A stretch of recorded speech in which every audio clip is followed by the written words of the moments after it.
You hit the nail on the head. I mean, you find me a college football coach that said he's disappointed by recruiting on signing day, or that he's disappointed on spring practice on the last day. I don't think you can find that. But you've been around here enough, and I think you've watched us practice enough, talked to our players enough, and it should be that. Our third spring should be the best spring, and we should be making progress. I don't think there's any question we are. You guys have heard me say it a lot of times, how that compares to UTEP or how that compares to Arizona State or New Mexico State, I don't know. But it is our best spring. I think, particularly on defense, I think we've started to show signs that we're coming out of this long-time funk here of New Mexico football and defense. So yeah, I mean it's been a good spring. We had one serious, well, really two serious injuries. Caleb Kimbrough with the knee. The MRI did come back, and he will have surgery. And then Francisco with the fracture. So we had two serious injuries, and we scrimmaged a lot. We hit a lot. So it's been a good spring. Coach, with just on the field,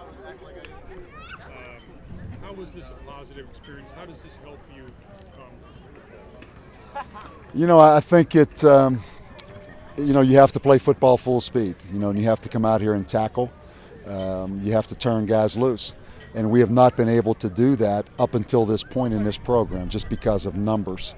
So the fact that we're able to scrimmage, which always breeds more competition, I think always breeds a little more confidence, and it develops more players. In case you do have an injury during the fall, you've at least developed backups because they've had a chance to scrimmage. So, bottom line, we've just been able to practice probably more like a Mountain West Conference school should practice, more like a Division I football program should practice. And, I hope that translates to better results in the fall. I'm pretty confident it will. Coach, you see some guys grow up in their spot, so to speak, another spring under their belt, and maybe they just got it a lot better. Yeah, I think, across the board, first of all, I think about the young guys. I think about the new guys in the program. Garrett Hughes has made a big impact on this football team. Garrett Hughes is really a true freshman, early enrollee. He's made his presence felt every day on this field with his explosiveness. I think about Nick Lehman, the tight end, that, again, for the first couple weeks of spring ball, you didn't even know he was out here. And then at the end of spring ball, he started to emerge a little bit. Lamar Thomas is a great example as a quarterback. Lamar Thomas in the fall, we were a little bit disappointed. He didn't show the spark that he showed in high school, but he was on the scout squad. Now that he's had a chance to compete, get reps, Lamar Thomas looks like we thought he would be coming out of high school. I think Lamar Thomas is a perfect example of a guy that's taken advantage of his opportunities. Terrion Gibson's another guy. Last year he got a little taste of it in the fall, showed that he had some ability, but I think just this spring across the board, he looks like he can be a legitimate running back for us. So just, Patron Hightower, even though Patron Hightower was in a yellow shirt this spring, he did all the contact stuff other than the full tackling. I mean, Patron Hightower, I cannot wait to watch him in the fall. I could keep going. Now, Nick DeVonzo was probably our most improved defensive player. Jaden Boatwright came on. That's what's exciting. There's enough of those guys that I could stand here and, knock off a lot of names and not be stretching it. Coach, you've been wowed by football players at the highest level of college football. Were you wowed by your Lobos several times this year? Well, I'm not ready to jump up there yet and enshrine anyone. Let's put it that way. But, you can only compare it to what it's been. And, I think more than just individual-wise, just across the board, we're a little bit farther along and a little bit better right now. But no, there's no one right now that I'm saying, man, that kid's going to be a first-round draft pick a couple years from now, or that kid's going to be the next Danny Marino or anything like that. But we don't need to be that. We don't need to have that. And, so I think it's just steady improvement, and it's nothing too exotic right now that I'm ready to make any strong statements and write your story for you. But comparable to the way you felt last year on this day. I felt pretty good last year now, but honestly, I knew we had such liabilities and such limitations.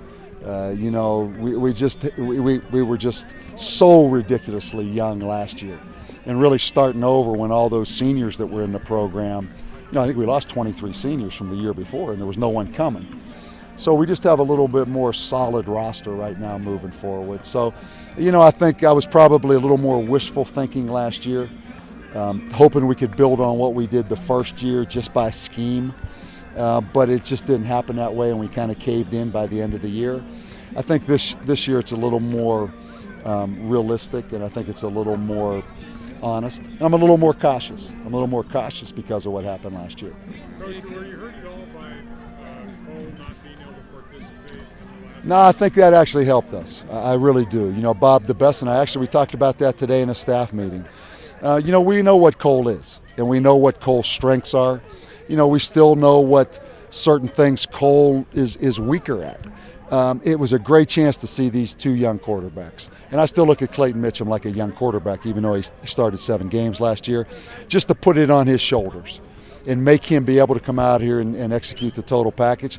And then I said, Lamar Jordan, man, I'm anxious to watch him. I mean, we've got to get him in some football games next fall, whether it's kind of a wildcat package or how he emerges over the summer. But, I mean, Lamar Jordan stepped up now. He's a fun guy to watch.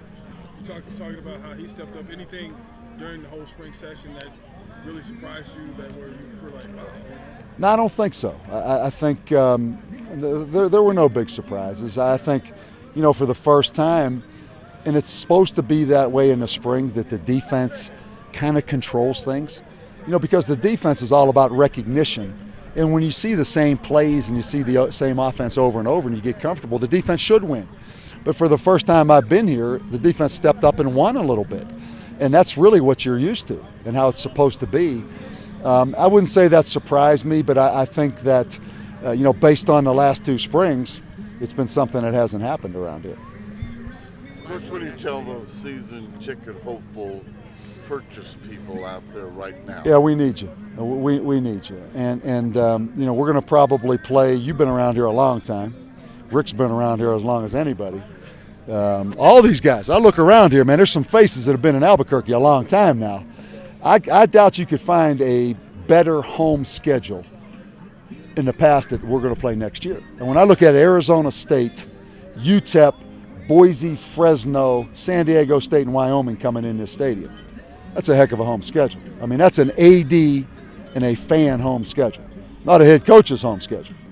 So people ought to come out and take advantage of that, and in all seriousness, help us with this program. We've done some things. I think we have some credibility.